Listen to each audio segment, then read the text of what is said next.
சாபம்ங்கிறது வந்து உங்கள வாயால அவங்க சபிக்கணும்னு அவசியம் இல்ல. நம்ம அவங்களுக்கு செய்த வினைகள் வந்து ஆட்டோமேட்டிக்கா அது சாபமா கன்வெர்ட்டட் ஆயிரும் நம்மளுக்கு.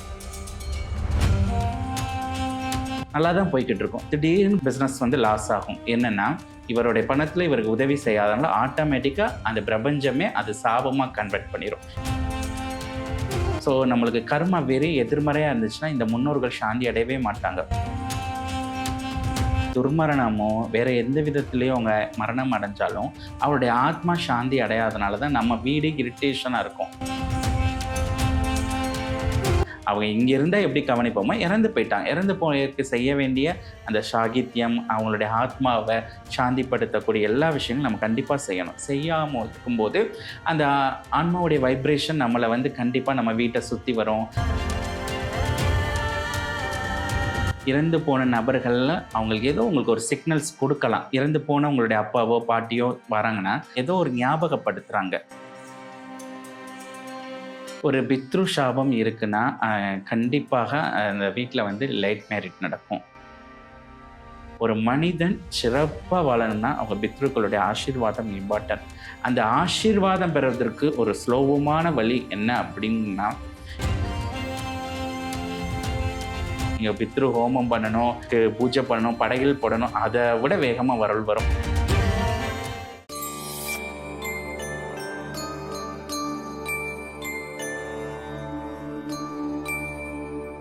டெம்பிள் எக்ஸ்பிரஸ் நேயர்களுக்கு வணக்கம். இன்னைக்கு நம்ம கூட விஆர் பிரம்மத் வஜராஜ் அவர்கள் இருக்காரு. எப்பவுமே நம்மளுக்கு நிறைய புதுமையான விஷயங்களை நம்ம கிட்ட பகிர்ந்துட்டு இருக்கக்கூடியவர். அவர்கிட்ட இன்னைக்கும் நிறைய கேள்விகளோட நிகழ்ச்சிக்கு வந்திருக்கும். வாங்க நிகழ்ச்சிக்கு போலாம். வணக்கம் சார். வணக்கம். பித்ருக்கள் அப்படின்னு சொல்லப்படுது. பித்ருக்கள் அப்படிங்கறது யாரு, எது வந்துட்டு மென்ஷன் பண்ணி இது சொல்றாங்க, அது சொல்லுங்க. பித்ருக்கள் அப்படின்னா நம்மளுடைய முன்னோர்கள். நம்ம முன்னோர்கள்ங்கிறது நம்மளுடைய இறந்து போன நம்மளுடைய அம்மா, அப்பா, அவர்களுடைய அம்மா, அப்பா, நம்மளுடைய தாத்தா, பாட்டி இவங்கள தான் நம்ம பித்ருக்கள்னு சொல்றோம். இவங்க தான் நம்மளுடைய மூதாதையர்கள். இவங்க தான் நம்மளுடைய முன்னோர்கள். எல்லாருமே ஒண்ணு தான். ஓகே. சோ இவங்க எல்லாரையும் சொல்றோம்போது இப்போ பித்ரு சாபம் அப்படின்னு சொல்றாங்க. ம். பித்ருக்கள் நம்மளுடைய முன்னோர்கள் அப்படிங்கும்போது நமக்கு நிஜமாவே சாபம் குடுப்பாங்களா? சாபம்ங்கிறது வந்து அவங்க வாயால கொடுக்கணுங்கிறது அவசியம் இல்ல.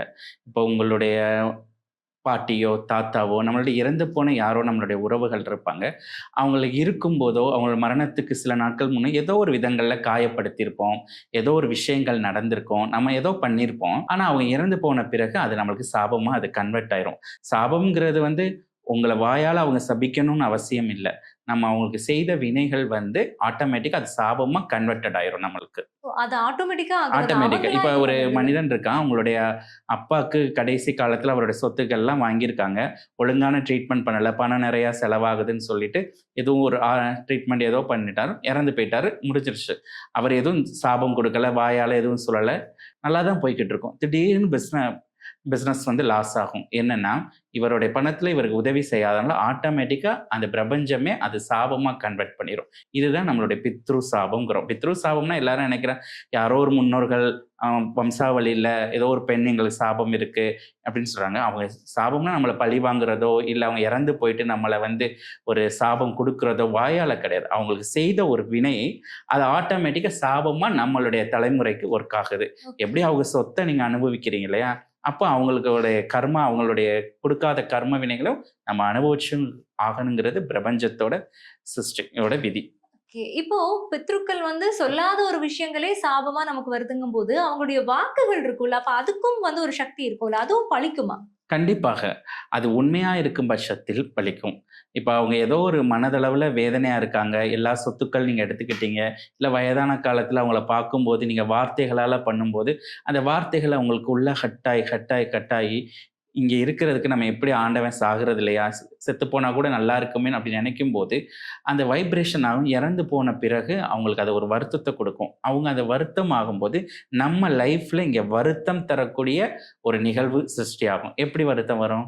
நல்லா இருக்கிற ஃபேமிலில யாராவது ஒரு ஆள் ஆக்சிடென்ட் ஆவாங்க. நல்லா இருக்கிற ஃபேமிலில ஒரு நோய் வரும். அந்த நோயினால பல சொத்துக்கள் அழியும். இப்படி அந்த தாக்கங்கள் வந்து ஏற்படும். ஓகே.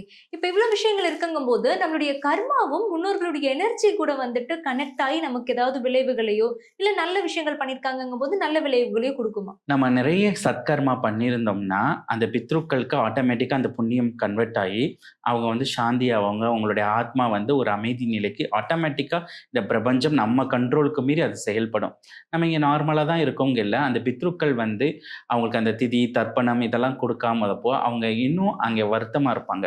அதான் நாங்க சொல்வோம், முன்னோர்களுடைய ஆனந்தம் நம்மாலின் ஆனந்தம். அப்படி இருக்கணும். அதனால தான் இன்னைக்கும் இந்த திதி, சம்பிரதாயம் அத விட அவங்க நினைவா சில சாப்பாடுகள் ஒரு குழந்தைகளுக்கு, அநாத ஆசிரமங்களுக்குலாம் இது நடக்குது. நடக்கும்போது என்ன ஆகுதுன்னா, அந்த புண்ணியம் எல்லாம் அவங்களுக்கு போகும்போது, அவங்க அங்கே ரொம்ப ஹேப்பியா இருப்பாங்க. அங்கே ஹேப்பியா இருக்கும்போது, நம்ம லைஃப்லயும் கூட மகிழ்ச்சி தரக்கூடிய விஷயங்கள் நடக்க ஆரம்பிக்கும். அப்ப இந்த கர்மாவையும் இந்த முன்னோர்களுடைய ஆசீர்வாதம் கனெக்ட் ஆகும். ஸோ நம்மளுக்கு கர்மா வெறி எதிர்மறையா இருந்துச்சுன்னா, இந்த முன்னோர்கள் சாந்தி அடையவே மாட்டாங்க. ஏன்னா ஏதோ நிறைய கர்மா இருந்துச்சுன்னா, அந்த திதி கூட மறந்து போயிருவாங்க. மறந்துட்டு நேத்தே திதி முடிஞ்சிருச்சு, இப்பதான் ஞாபகம் வரும்னா, அவங்க விரும்ப மாட்டாங்க. நம்மளுக்கு கர்மா நல்லா இருந்தா தான், அந்த முன்னோர்கள் கூட அந்த பூஜைகள ஏத்துக்கிருவாங்க. முன்னோர்களோட ஆசிகள நம்மளுக்கு கிரகிக்க முடியும். எல்லாத்துக்கும் இந்த கர்மாவும், முன்னோர்களுக்கும் ரொம்ப கனெக்ஷன் இருக்கு. ஓகே. இவ்ளோ கனெக்டிவிட்டியா இருக்கக்கூடிய அந்த முன்னோர்கள் அப்படிங்கும்போது, நல்லா வாழ்ந்து முடிச்சு இறந்து போறதுங்கிறது வந்து ஒரு கட்டம் வரைக்கும் நம்ம கேள்விப்பட்டிருப்போம். நம்மளே கண்கூட பார்த்திருப்போம். ஆனா இன்னைக்கு காலகட்டத்தில நெறைய துர்மரணங்கள் ஏற்படுது. வாழணும்னு ஆசைப்பட்டாங்க. வாழ வேண்டிய வயசுல போயிட்டாங்க. இப்படி நெறைய விஷயங்கள் இருக்கும்போது, அவங்களுடைய கண்ணீர் அப்படிங்கிறது இருந்துகிட்டே தான் இருக்கும். அப்ப அந்த குடும்பத்தின் மேல இதனால பாதிப்புகள், இல்ல இவங்களுக்கு இன்னும் இவங்க வந்து கூட இருக்கணும்னு ஆசைப்படுறாங்கங்கும்போது, அங்க வேற விதமான வேறுபாடுகள் ஏதாவது பார்க்க முடியுமா? கண்டிப்பா. இப்ப நம்ம வீட்ல இருக்கிற ஒரு நபர், யாரோ ஒரு நபர், நம்மளுடைய நெருங்கிய நபர், ஏதோ ஒரு ஹெல்த் இஷ்யூ ஆயிருச்சுன்னா, அவர நீங்க பார்த்துக்கிட்டு இருப்பீங்களா? ஹாஸ்பிட்டல்ல கொண்டு போய் ட்ரீட்மெண்ட் பண்ணுவீங்களா? நம்ம ஹாஸ்பிட்டல்ல போய் ட்ரீட்மெண்ட் பண்ணுவோம். அதே மாரி துர்மரணமோ, வேற எந்த விதத்திலயும் அவங்க மரணம் அடைஞ்சாலும், அவருடைய ஆத்மா சாந்தி அடையாதனால தான் நம்ம வீடு இரிட்டேஷனா இருக்கும். சிலர் அதனால தான் சொல்றாங்க, அந்த இறந்து போனோம்னு ஒரு 30 நாள், 16 நாள்லாம் ரொம்ப மனசு குழப்பமா இருக்கும். மனத லெவல்ல ரொம்ப டார்ச்சல் இருக்கும். இந்த மாரி நெகட்டிவ் வைப்ரேஷன் ஆகும். அப்ப நம்மளுக்கு ஒரு கட்டாயம் அவங்க துர்மரணத்தில இறந்தாலோ, இல்ல இயற்கை மரணத்தில இறந்தாலோ, அவங்களுடைய ஆத்மாவ சாந்திப்படுத்துறது கட்டாயம். ஏன்னா, நம்மளுடைய உறவு. அவங்களுடைய நம்ம மகளா இருப்போம், இல்ல நம்மளுடைய தங்கையா இருப்போம், அக்காவா இருப்போம். ஏதோ ஒரு ரிலேஷன்ஷிப்ல இருப்போம். இது நம்மளுடைய ரெஸ்பான்சிபிலிட்டி ஆகுது. அவங்க இங்க இருந்தா எப்படி கவனிப்போமோ, இறந்து போயிட்டாங்க. இறந்து போயற்கு செய்ய வேண்டிய அந்த சாகித்யம், அவங்களுடைய ஆத்மாவ சாந்திப்படுத்தக்கூடிய எல்லா விஷயங்களும் நம்ம கண்டிப்பா செய்யணும். செய்யாம இருக்கும்போது, அந்த ஆன்மாவுடைய வைப்ரேஷன் நம்மள வந்து கண்டிப்பா நம்ம வீட்ட சுத்தி வரும். அவங்களுடைய வைப்க்குள்ள, ஆரோக்குள்ள நம்ம போகும்போது, நம்மளுக்கு எல்லாமே நெகட்டிவா யோசிக்க முடியும். ஒரு இரிட்டேஷனான ஒரு சூழ்நிலையில நம்ம வாழக்கூடிய ஒரு சந்தர்ப்பம் வரும். ஏற்படும். இப்ப இது ஒரு பக்கம் இருக்கு அப்டின்னா, இன்னொரு பக்கம் கனவுல வர்றது. ம். இறந்து போன நபர்கள், முன்னோர்கள் வந்து கனவுல வர்றது அப்படிங்கிறது நல்ல விஷயம் தானா? இல்ல அதுலயும் ஏதாவது இதுக்காக தான் வந்திருக்காங்க. கனவுல வந்தாங்கனாலே இத பண்ணுங்க. அப்படி ஏதாவது விதிமுறைகள் இருக்கா? நம்ம கனவுங்கிறது ஒரு ரிலாக்ஸா நீங்க தூங்கும்போது, உங்களுடைய இடைப்பட்ட தூக்கத்துக்கு இடையில தான் அந்த கனவுகள் வருது. கனவுகள்ங்கிறது இறந்து போன நபர்கள்ல அவங்களுக்கு ஏதோ உங்களுக்கு ஒரு சிக்னல்ஸ் குடுக்கலாம். அவங்க இறந்து போன உங்களுடைய அப்பாவோ, பாட்டியோ வராங்கன்னா, அதுக்கு ஒரு கனெக்ஷன் இருக்கும். இப்போ நீ பார்த்தீங்கன்னா, அப்பதான் 1 வீக்ல ஒரு திதி வரலாம், அவங்களோட பர்த்டே வரலாம், அவங்களுடைய கல்யாண நாள் வரும். அத ஏதோ ஒரு ஞாபகப்படுத்துறாங்க. ஸோ உங்களுக்கு அவங்க ஒரு சிக்னல்ஸ் குடுக்குறாங்க. இத வந்து அந்த அளவுக்கு பெருசா எடுத்துக்கிற வேண்டிய அவசியம் இல்ல. அது என்ன வருதோ அந்த நாள அவங்களுக்கு உங்களுக்கே ஃபீல் பண்ண முடியும். அவங்க திதி வந்தா அந்த திதி குடுக்கலாம். பர்த்டே வந்தா அவங்க சார்பா நீங்க ஒரு அன்னதானம் பண்ணி, அந்த புண்ணியம் அவங்களுக்கு போகட்டும்னு பிரார்த்தனை பண்ணிக்கிறலாம். ஸோ கனவுகள் மூலமா அவங்க நம்மகிட்ட ஒரு இன்ஃபர்மேஷன் குடுக்க வரலாம். ஓகே. இப்ப அந்த மாரி இன்ஃபர்மேஷன் குடுக்க வராங்க அப்படிங்கும்பொழுது, ஓகே அது நல்ல விஷயங்களா இருந்ததுங்கும்போது சரிவர இருக்கும். அதுவே இந்த பித்ருவுடைய சாபம் அப்படின்னு வரும்போது, குடும்பத்துக்கு அது எந்த மாதிரியான விளைவுகளையும், பாதிப்பையும் ஏற்படுத்துது? ஒரு பித்ரு சாபம் இருக்குன்னா, கண்டிப்பாக அந்த வீட்ல வந்து லேட் மேரேஜ் நடக்கும். 35 பிளஸ். குழந்தைகள் வந்து ஒரு 3 வருஷத்துல பிறக்காது. கொஞ்சம் டிலே ஆயி பிறக்கும். இல்ல கடன் பிரச்சனை தொடர்ந்து தொடர்ந்து வரும். சொல்லுவாங்க இல்லையா, நான் ஒரு கடன் அடைச்சு இன்னொரு கடன் வந்துகிட்டு இருக்கு. அப்ப பாத்து யாரோ இயர்லி ஒரு நாள் வந்து ஆக்சிடென்ட் ஆவாங்க. இல்ல பிசினஸ் லாஸ் ஆயிக்கிட்டு இருக்கும். குறிப்பிட்ட தொகை ஏமாந்தோம். ஐஸ்வர்யத்துல இருக்கும், இல்ல ஆரோக்கியத்துல இருக்கும். இல்ல அந்த ஃபேமிலிக்குள்ள ஒரு ஒற்றுமையே இருக்காது. இதெல்லாம் பாத்தீங்கன்னா, அந்த பித்ருக்களுடைய ஆசீர்வாதம் இல்லாதனால. இப்ப பித்ருக்கள் ஆசீர்வாதம் இல்லைன்னா, குலதெய்வத்தோட ஆசீர்வாதம் கூட இருக்காது. ஏன்னா, பித்ருக்களுடைய எந்த வீட்ல பித்ருக்களுடைய ஆசீர்வாதம் இருக்கோ, அந்த வீட்ல நீங்க எவ்வளோ பெரிய ஒரு நபர வச்சு பிளாக் மேஜிக் பண்ணாலும் பிளாக் மேஜிக் ஒர்க் ஆகாது. ஏன்னா, அந்த பித்ருக்களே வந்து அவங்களுக்கு அந்த அளவுக்கு புரொடெக்ஷன் குடுத்துருவாங்க. பித்ருக்களுடைய ஆசீர்வாதம் தான் ரொம்ப நம்மளுக்கு இம்பார்ட்டன்ட். ஏன்னா, அதுதான் ஒவ்வொரு லெவலா அவங்க கைட் பண்ணுவாங்க. ஏன்னா, கடவுள்ங்கிறதுக்கு போல சில கர்மாக்கள் வேலை செய்யும். இன்னும் இஷ்ட தெய்வம்னு பார்க்கும்போது சில பூஜைகள் எல்லாம் பண்ணும்போது நம்ம கர்மாவை பார்த்து தான் அவங்க அனுகிரகம் குடுப்பாங்க. நம்ம வாழ்ந்த தாத்தா, பாட்டி, அம்மா, அப்பாலாம் நம்ம கர்மாவ பார்ப்பாங்களா? நம்மளுடைய அம்மாக்கோ, அப்பாக்கோ நம்மளுக்கு ஒரு கீழ விழுந்துட்டோம்னா நம்ம கர்மாவா பார்ப்பாங்க. உடனே என்ன தூக்கி விடுவாங்க இல்லையா? நம்மளுக்கு அவங்க ஏதோ ஒரு விஷயத்துல நம்ம காப்பாத்தணும் மட்டும் தான் நெனைப்பாங்க.